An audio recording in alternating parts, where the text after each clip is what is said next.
Hola, bienvenidos a este nuevo análisis. Hoy vamos a adentrarnos en un tema fascinante a nivel posgrado, la farmacología avanzada. Vamos a trazar ese recorrido desde los clásicos experimentos en placas de Petri hasta llegar a lo que está cambiando el juego hoy en día, los algoritmos computacionales predictivos. Básicamente es ver cómo la biología más pura y tradicional se une con el poder brutal de los datos masivos. Arranquemos. Para organizar nuestro recorrido, pasaremos muy rápido por la evolución de los biensayos, para luego clavarnos en conceptos clave, aplicaciones biomédicas y ambientales, la validación in vitro, el uso de inteligencia artificial en oncología y cerraremos con todo, hablando de polifarmacología y modelado computacional. Empecemos con el primer punto, la evolución de los bioensayos. Para entender dónde estamos hay que ver de dónde venimos, y el salto ha sido verdaderamente asombroso. Pensemos en la década de los 40. En ese entonces la ciencia dependía de pruebas bastante rudimentarias. Literal, sumergir hojas para medir qué tan tóxicos eran ciertos aceites en los insectos. Ya para 1952 la cosa se puso más seria. El equipo del profesor Fritz Kogel logró aislar el veneno del hongo Amanita muscaria usando bioensayos tempranos. ¿Y si damos un salto a la era moderna? Bueno, el contraste es radical. Pasamos de modelos de toxicidad animal súper básicos a evaluaciones computarizadas que son de una complejidad tremenda. Viendo esta evolución en el tiempo, queda clarísimo cómo ha madurado la industria. Es evidente la explosión en el desarrollo de moléculas biológicas y anticuerpos monoclonales en las últimas décadas. Históricamente, el foco estaba casi al 100% en moléculas pequeñas, pero conforme las técnicas de biensayo se volvieron más sofisticadas, se abrió la puerta a todas estas terapias biológicas súper complejas que, hoy por hoy, dominan la investigación de punta. Es un cambio de paradigma total. Pasemos a la sección 2, conceptos claves y tipos. De entrada, el pilar de todo este tema es entender qué es un compuesto bioactivo. En términos simples, es cualquier sustancia que cause un efecto que podamos medir en un tejido vivo. Y ojo aquí, porque identificar y cuantificar esta relevancia biológica es la meta número 1 de cualquier bioensayo.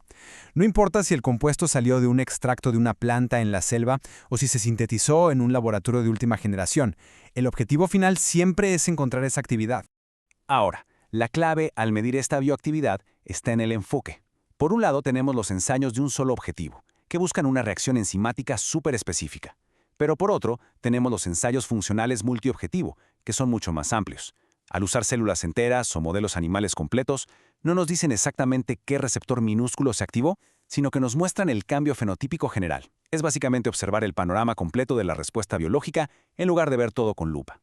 Y en la práctica, todo este descubrimiento sigue fases muy bien definidas. Pensemos que todo arranca en la fase de precribado, donde la meta es simplemente detectar bioactividad a una escala masiva, casi como buscar una aguja en un pajar. Conforme avanzamos a fases superiores, ya perfilando hacia ensayos clínicos o el desarrollo industrial, la dinámica da un giro de 180 grados. Ya no se procesan miles de muestras por minuto, pero a cambio necesitamos entender con absoluta exactitud el mecanismo de acción de cada molécula. Si comparamos estas etapas, podemos resumir perfectamente los compromisos que se hacen. Al inicio, en el cribado de alto rendimiento, revisamos bibliotecas enteras de extractos. Tenemos una capacidad enorme, es rápido y de bajo costo, pero lógicamente sacrificamos especificidad. Es un vistazo muy general. En cambio, en las fases secundarias, los análisis funcionales son mucho más lentos y caros. ¿Por qué? Pues porque exigen un rigor científico tremendo para caracterizar el mecanismo de acción exacto. Es ese clásico balance técnico entre procesar máximamente y ser milimétricamente precisos. Lo que nos lleva a la sección 3. Aplicaciones biomédicas y ambientales. Es increíble notar cómo, en los laboratorios reales, las metodologías toman caminos tan distintos según el objetivo. De un lado tenemos tecnologías como los óxidos metálicos magnéticos, que se están usando muchísimo en biomedicina para crear sistemas de administración de fármacos a nanoescala, tecnología súper minuciosa. Y del otro lado, microorganismos facilísimos de cultivar, como la levadura, que actúan como biosensores ultrasensibles. Estos últimos se usan todo el tiempo de manera rutinaria para analizar la toxicidad en nuestros ecosistemas. Para aterrizar un poco más estos usos prácticos, el óxido de hierro magnético permite, literal, guiar un medicamento hacia tejidos específicos del cuerpo o hacer que una resonancia magnética se vea muchísimo más nítida. A la par, en temas ambientales, esos biosensores microbianos son como nuestra alarma temprana. Nos ayudan a saber si las aguas residuales de alguna industria traen agentes genotóxicos o disruptores endocrinos antes de que causen daños poblacionales irreversibles. Avancemos a la sección 4, la validación in vitro. Hay que ser muy claros. En la investigación farmacológica, si no hay validación, los resultados carecen de rigor científico. Es un proceso estructurado innegociable. Primer paso, optimizar una señal que sea dinámica y reproducible.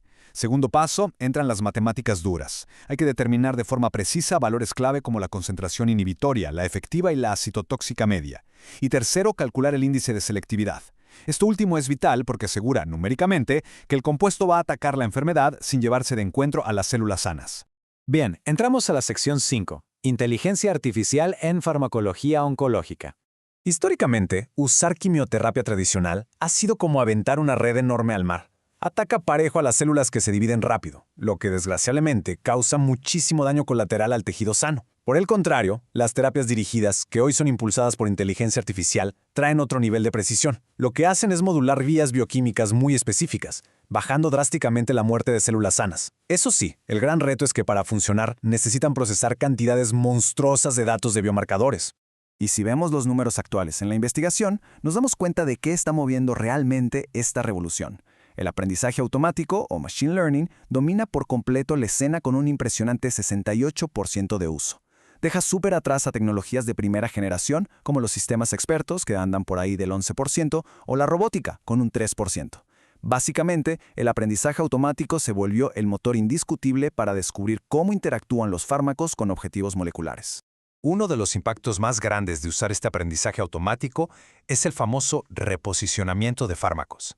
En vez de arrancar desde cero gastando años y fortunas, la IA escanea bases de datos inmensas buscando nuevos usos para medicinas que ya existen en el mercado. Hay casos documentados loquísimos, donde, por ejemplo, medicinas para problemas cardiovasculares terminaron siendo muy potentes contra ciertos tipos de cáncer. Es un atajo analítico, es predictivo y sobre todo ahorra muchísimo tiempo y dinero. Y finalmente llegamos a la sección 6, Polifarmacología y modelado computacional.